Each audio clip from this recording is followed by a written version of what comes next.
కోనసీమ తిరుపతిగా విరాజిల్లుతోన్న వాడపల్లి వెంకటేశ్వర స్వామి దేవస్థానంలో భక్తుల సౌకర్యార్థం ఆలయ ముఖద్వారాలను విస్తరిస్తున్నారు. రోజురోజుకు భక్తుల సంఖ్య పెరుగుతుండటంతో అవసరమైన పలు అభివృద్ధి కార్యక్రమాలను చేపట్టారు. శాశ్వత క్యూలైన్లు, వాహనాల పార్కింగ్ విస్తరణ, ఇలా ఎన్నో అభివృద్ధి కార్యక్రమాలకు శ్రీకారం చుట్టామంటోన్న శ్రీ వాడపల్లి వెంకటేశ్వర స్వామి ఈవో సూర్య చక్రధర్రావుతో మా ప్రతినిధి Chiranjeevi face to face. Konaseema తిరుపతిగా విరాజిల్లుతున్న శ్రీ వాడపల్లి వెంకటేశ్వర స్వామి ఆలయం దినదిన ప్రాయంగా అభివృద్ధి చెందుతుంది. ఇక్కడ ఆలయంలో ఎన్నో అభివృద్ధి కార్యక్రమాలకు శ్రీకారం చుట్టిన ఆలయ ఈవో సూర్య చక్రధర్రావు గారు మనతో ఉన్నారు. వారిని అడిగి ఇంకా ఆలయంలో ఎటువంటి అభివృద్ధి పనులు జరుగుతున్నాయి, ఎటువంటి ప్రణాళికలు ఉన్నాయి అనేది వారి మాటలోనే తెలుసుకునే ప్రయత్నం చేద్దాం. సార్ చెప్పండి, మీరు వచ్చిన తర్వాత ఆలయం ముఖద్వారం దగ్గర ఎక్స్టెన్షన్ అనేది భక్తులైతే చాలా ఆనందం వ్యక్తం చేస్తున్నారు. అంటే దాన్ని మీకు మీ దృష్టికి ఎవరు తీసుకొచ్చారండి దాన్ని? ఓం నమో వెంకటేశాయ నమః. వాడపల్లి క్షేత్రంలో నేను 14 నెలల కిందట సుమారుగా ఈవోగా ఛార్జ్ తీసుకోవడం జరిగింది.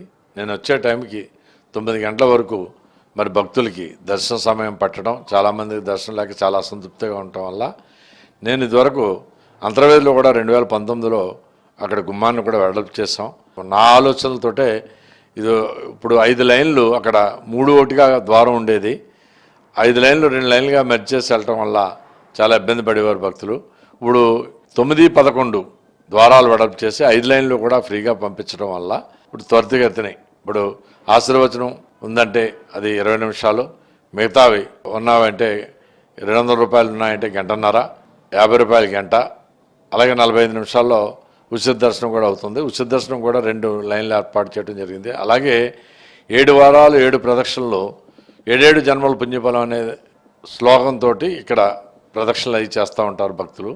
నేను వచ్చే టైంకి ఇక్కడ జనం తొక్కిసలాట్లో ప్రమాదాలు జరిగే పరిస్థితి ఉందని గ్రహించి నా ఆలోచనతో 2 ఫుట్ ఓవర్ బ్రిడ్జెస్ ఏర్పాటు చేయటం, కింద తిరిగే భక్తులకు ఏ విధంగా ఇబ్బంది లేకుండా గుళ్ళోకి భక్తులు ఈజీగా ఎంటర్ అవ్వడానికి కానీ అలాగే ఎగ్జిట్గా రావడానికి కానీ ఏర్పాటు చేయడం జరిగింది. దానివల్ల తొక్కిసలాట ప్రమాదం నివారణ అయింది. అలాగే నేను వచ్చేటప్పటికి క్యూలైన్స్ కూడా లేకుండా ఎదురు బొంగులతోటి ఉండటం, ఎప్పటికప్పుడు మట్టిలో ఇసుకలో ఉండేది, అవన్నీ కూడా ఫేవర్ బాక్స్లు వేసి పటిష్టమైన క్యూలైన్ వ్యవస్థను ఏర్పాటు చేయడం జరిగింది. అలాగే దర్శనం కానప్పుడు చంటిపిల్లలు అది ఇబ్బంది పడుతున్నారు, అలా వాళ్ళందరికీ కూడా చంటిపిల్లలకి బిస్కెట్లు, పాలు ఉచితంగా ఇవ్వడంతో పాటుగా ఉచిత మంచినీరు కూడా, మినరల్ వాటర్, కూలింగ్ వాటర్ కూడా భక్తులందరి చేత కూడా సేవకులకి మరి ఇప్పించడం జరుగుతుంది. ఇదే కాకుండా దశల వారీగా మరి ప్రతి చోట ఆలయంలో కూడా ప్రత్యేకమైన క్యూలైన్లు ఏర్పాటు చేయటం, అవి వరుస క్రమంలో వెళ్ళటం, అలాగే వికలాంగులకు ప్రత్యేకంగా ర్యాంప్ ఏర్పాటు చేయటం, అలాగే సేవకులకి ప్రత్యేకంగా చేయటం, అలాగే 2 చంటి పిల్లలతోటి తల్లికి ఫ్రీ ఆఫ్ కాస్ట్ తోటి మనం మరి 2 స్లాట్లలో మనం దర్శన ఏర్పాట్లు చేసాం. అలాగే వికలాంగులకు కూడా శనివారం నాడు స్లాట్లో వాళ్ళకి కూడా ఫ్రీ ఆఫ్ టికెట్ మీద మనం ఏర్పాటు చేయడం జరిగింది. సార్, పార్కింగ్ కూడా గతంలో చాలా ఇబ్బంది పడేవారు, మీరు వచ్చిన తర్వాత పార్కింగ్ కూడా బాగా విస్తరణ చేస్తారు. ఇంకా ఏమేమి అభివృద్ధి పనులకి ప్రజెంట్ ప్రణాళికలు కానీ పూర్తయిన కానీ ఏమన్నాయి ఇప్పుడు ప్రస్తుతానికి ప్రణాళిక? నేను వచ్చిన తర్వాత ఇప్పుడు పార్కింగ్ సుమారుగా 65 లక్షలతోటి మరి ఇదివరకు బాడీ బందీగా ఉండేది, గోతులుండి అవన్నీ కూడా మరి గ్రావెల్ తోటి ఫిల్ఫిల్ చేయడం జరిగింది. తదుపరి ఇప్పుడు ఇదివరకు 9 అవర్స్ పట్టేటప్పుడు 900 కార్లు వచ్చి గంటకు 100 కార్లు చొప్పున 600 కార్లు మాత్రమే ఆ గ్రౌండ్లో 6 ఎకరాల స్థానంలో పట్టేది. 300 కార్లు రోడ్డు మీద పెట్టి ట్రాఫిక్ కూడా నియంత్రణ కష్టమయ్యి ట్రాఫిక్ జామ్ అయ్యేది. ఇప్పుడు మేము ఈ ద్వారాలు వాడప్ చేయడం వల్ల మ్యాక్సిమంగా గంటన్నరలో దర్శనం అయిపోవడం వల్ల గ్రౌండ్లో 200 కార్లు మించి ఉండట్లేదు, దర్శనం చేసుకుని అన్నీ వెళ్ళిపోతున్నారు. గ్రౌండ్ 300 ఖాళీగా ఉంటుంది.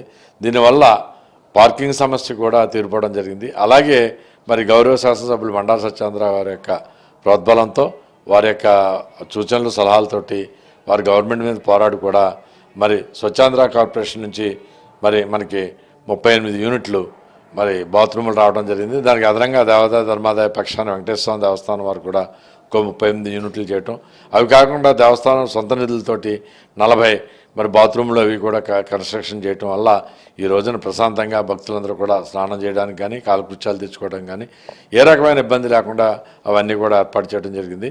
అలాగే స్వామివారి నిత్యాన్న ప్రసాదం కూడా ఇదివరకు 11ంటికి స్టార్ట్ చేసి 2ంటికి క్లోజ్ చేసేవారు. ఇప్పుడు ఉదయం 9:30 నుంచి సాయంకాలం 5:30 వరకు కూడా మనం ఏర్పాటు చేస్తున్నాం.